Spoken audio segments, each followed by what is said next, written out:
Welcome to my coaching classes GS Biowala में आपका स्वागत है। इस वीडियो में आपको सभी प्रतियोगी परीक्षाओं के प्रश्नों को शामिल किया गया है। अच्छा लगे तो लाइक और शेयर ज़रूर करें। सबसे लंबी जीवन अवधि किस जीव की होती है? पहला प्रश्न है कि सबसे लंबी जीवन अवधि किस जीव की होती है? तो उत्तर है कछुआ। कछुआ की जीवन अवधि सबसे अधिक होती है। नेक्स्ट क्वेश्चन है, अलैंगिक जनन में भाग लेने वाले जनकों की संख्या कितनी होती है? उत्तर है अलैंगिक जनन में भाग लेने वाले जनकों की संख्या 1 होती है। नेक्स्ट क्वेश्चन, जीवन की निरंतरता बनी रहती है। जीवन की निरंतरता बनी रहती है।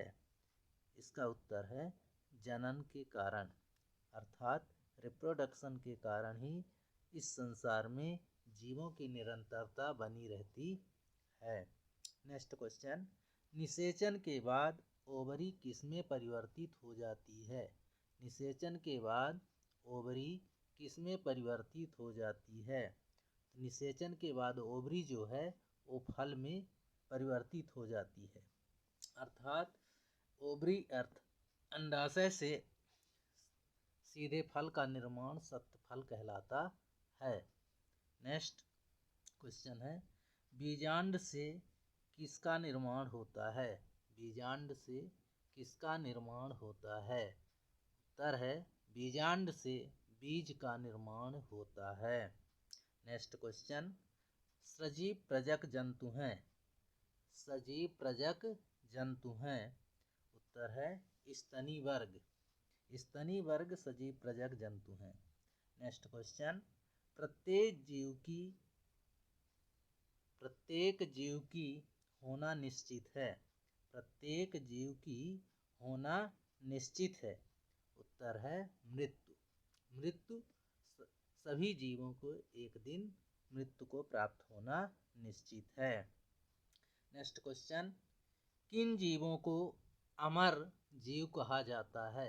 किन जीवों को अमर जीव कहा जाता है?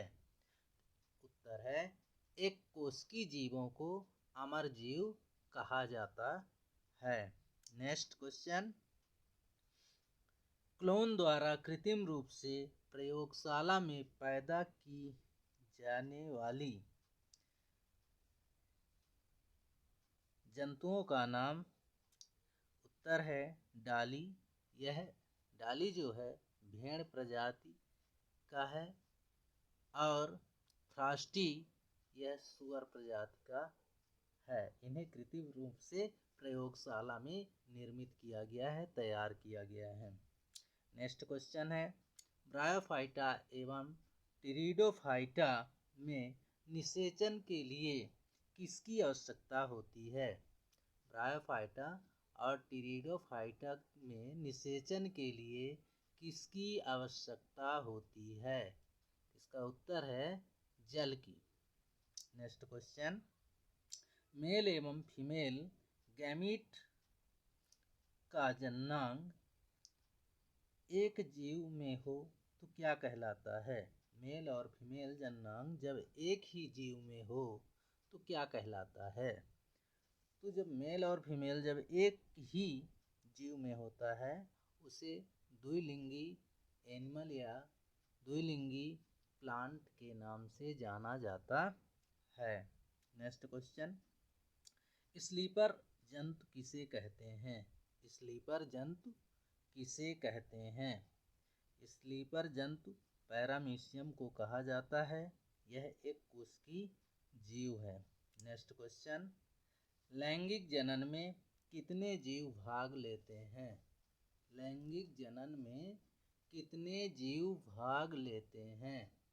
लैंगिक जनन में 2 जीव भाग लेते हैं, जिसमें एक मेल तथा दूसरा फीमेल जीव भाग लेता है। नेक्स्ट क्वेश्चन, पुष्प के कितने भाग होते हैं? पुष्प के कितने भाग होते हैं? तो पुष्प के 4 भाग होते हैं। नेक्स्ट क्वेश्चन, टेपिटम की कोशिकाएं कैसी होती हैं? टेपिटम की कोशिकाएं कैसी होती हैं? उत्तर है यह बहुगुणित कोशिकाएं होती हैं। नेक्स्ट क्वेश्चन, अगुणित, द्विगुणित एवं बहुगुणित कोशिकाएं किसमें पाई जाती हैं? उत्तर है इसमें पराग कोश में पाई जाती हैं। यानी अगुणित, द्विगुणित और बहुगुणित कोशिकाएं जो हैं पराग कोश में पाई जाती हैं। नेक्स्ट क्वेश्चन, सबसे छोटा परागकण किसका होता है? सबसे छोटा परागकण किसका होता है? आंसर है